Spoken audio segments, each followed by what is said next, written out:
नमस्कार, मैं हूं प्रियंका और आप देख रहे हैं राष्ट्रीय जगत vision news.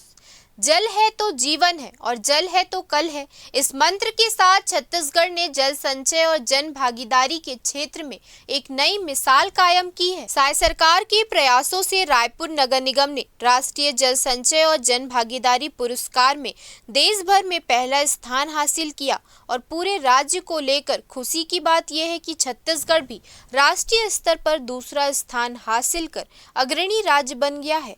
CM Vishnudeo Sai और उप मुख्यमंत्री अरुण साव ने इस उपलब्धि पर जनता और अधिकारियों को बधाई दी।